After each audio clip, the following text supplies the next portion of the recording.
को दिखाते हैं कि ब्रह्मा विष्णु महेश का जन्म मृत्यु होता है, इनके माता पिता हैं। विशेषकर हिंदू धर्म कंप्लीटली इन दो देवताओं पर आश्रित है, श्री विष्णु जी और श्री शंकर जी। उसके बाद तो फिर जैसे भी हमें ज्ञान मिलता गया, बिखरता गया, कोई हनुमान पूज रहा है, कोई शेरा वाली का चिपट रहा है, कोई और काली माई का ही लगा हुआ है पूजा में। और फिर और नीचे सत्र में आगे हम खेत अपने कहीं 4 ईंट लगाई, उसमें मत्था टेकन लग गए, या कोई मंदिर मस्जिद गुरुद्वारे बना के वहां परमात्मा खोजने लगे। लेकिन मुख्य रूप से हिंदू धर्म के लोग श्रद्धालु श्री विष्णु जी और श्री शंकर जी को सुप्रीम मानकर पूजते रहे। और हमें यह बताया गया था इनके कोई माता पिता नहीं, केवल ब्रह्मा जी की मृत्यु बताते थे। आयु फिक्स थी कि 100 वर्ष की आयु होती है, फिर अपने आप पैदा हो जाता है। और ये तीनों देवता स्वयंभू हैं, ऐसी बकवाद सुना रखी थी हमारे। अब हमारे सदग्रंथ क्या बताते हैं, उनकी जीवनी क्या बताती है, उनकी इतिहास क्या बताता है, जिन सदग्रंथों को हम सत्य माना करते थे। देखिएगा, श्रीमद देवी भागवत 3रा स्कंद,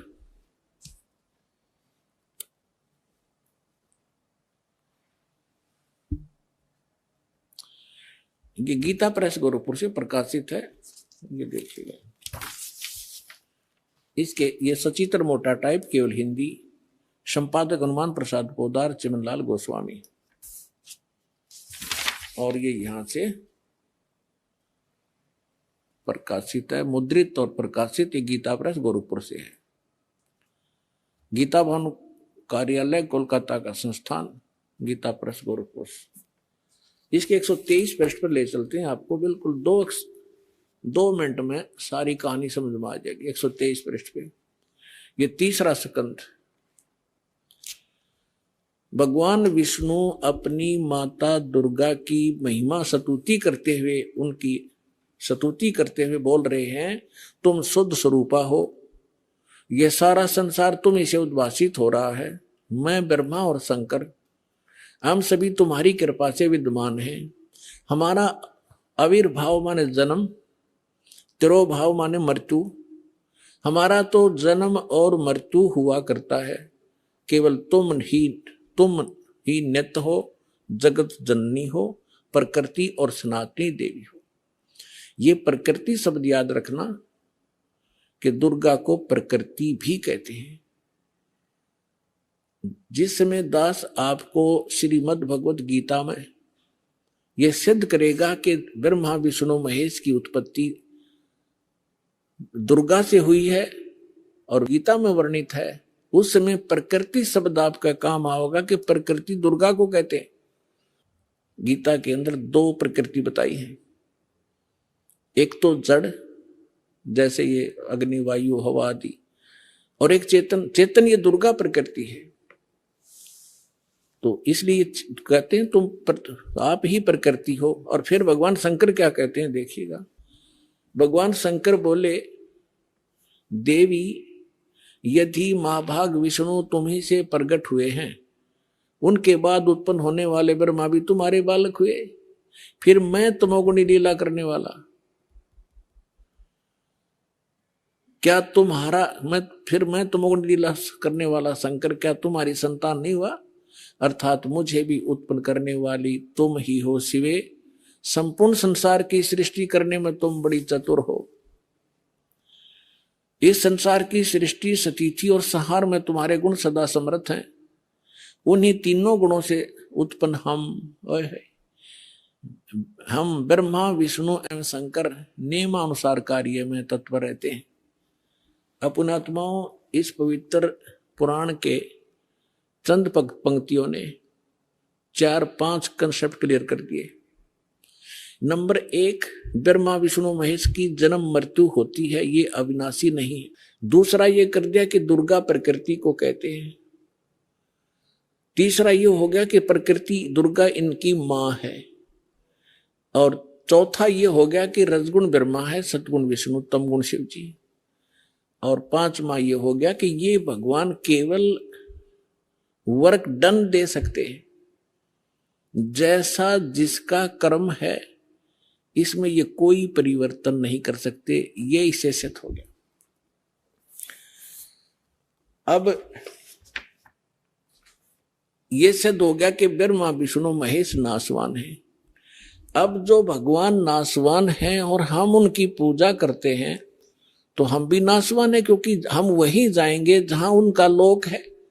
ब्रह्मा जी का उपासक ब्रह्मा जी के लोक में, विष्णु जी का उपासक विष्णु जी के लोक में, शिव जी का उपासक शिव जी के लोक में।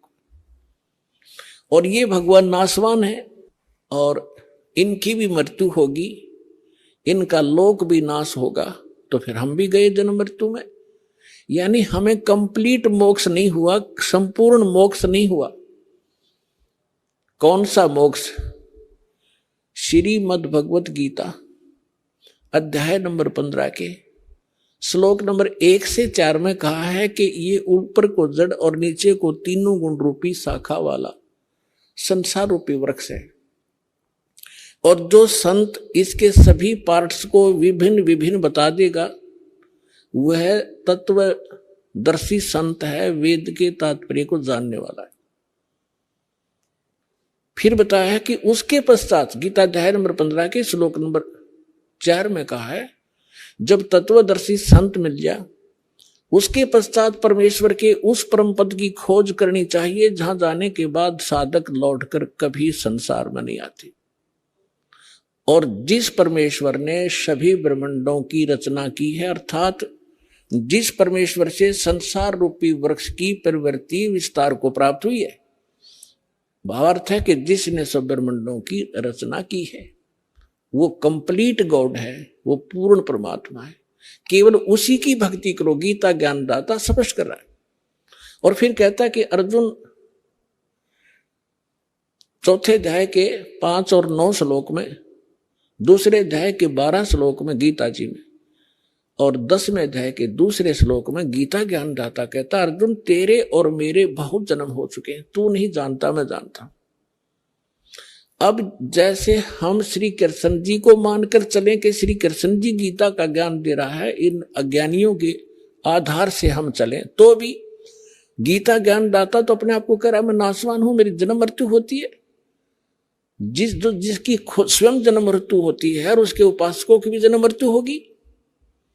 गीता अध्याय नंबर 18 के श्लोक नंबर 62 में कहा, इसलिए कहा कि अर्जुन तू सर्वभाव से उस परमेश्वर की शरण में जा, उसकी कृपा, उस परमेश्वर की कृपा से तो परम शांति को और सनातन परम धाम को प्राप्त हो, और उसकी शरण में जाने से तेरा कंप्लीट पूर्ण मोक्ष होगा।